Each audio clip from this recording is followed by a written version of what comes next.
Alors, ça fait déjà quelques fois que je vous parle d'alignement. Alors, chez nous, au CECCE, l'alignement est très important parce que ça nous permet d'avoir une cohérence latérale, une cohérence au niveau du système scolaire, non seulement dans le conseil scolaire, mais à partir du ministère de l'Éducation qui découle dans notre conseil scolaire et qui finit par arriver dans les écoles et ultimement, focus, dans les salles de classe pour veiller à la réussite et au bien-être de nos élèves.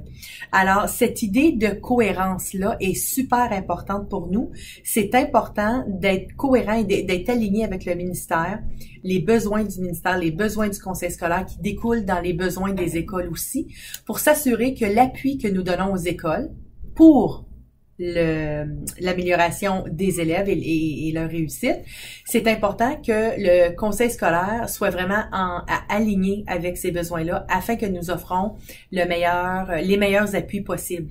Ça nous permet aussi de parler et d'assurer ou de veiller à une efficacité collective. Alors nous, au niveau de l'alignement, on est redevable auprès des personnels, du personnel scolaire, pardon. On est redevable auprès des parties prenantes telles que les parents et aussi du conseil scolaire et aussi, en lisant, le ministère de l'Éducation, alors de la province. Cette idée d'efficacité collective vient jouer aussi dans nos équipes de collaboration, dans nos communautés d'apprentissage professionnel. Alors, quand on est en équipe de collaboration, on travaille dans vers le même but, vers les mêmes objectifs, vers la même cible. Alors, quand on tire notre flèche, on vise vraiment la même cible pour, encore là, focus, le bien-être et surtout la réussite de nos élèves. Alors, au niveau de cet alignement-là, on parle souvent, nous, d'un carré de sable. Alors, le ministère va nous donner un carré de sable dans lequel on peut jouer. Dans le carré de sable, on peut faire un château, on peut faire des coquillages, on peut faire de la boue, on peut faire ce qu'on veut. Mais en autant que nous respectons justement les paramètres de ce carré de sable-là, nous pouvons innover et un peu apporter la saveur du conseil scolaire. Et ensuite, si on descend l'alignement du ministère au conseil scolaire, le conseil scolaire donne aussi un carré de sable aux écoles et leur disent, bon bien, vous pouvez jouer dans ce carré de sable-là. Ce que vous faites à l'intérieur, c'est à vous de décider comment vous allez travailler, par exemple, le programme cadre et tout ça.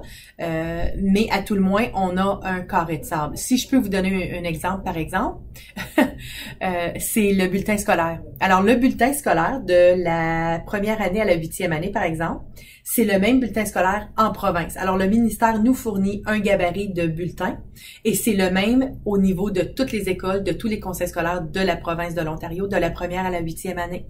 Alors, on n'a pas à se casser la tête ou à collaborer ou à inventer un bulletin scolaire par école ou par conseil scolaire.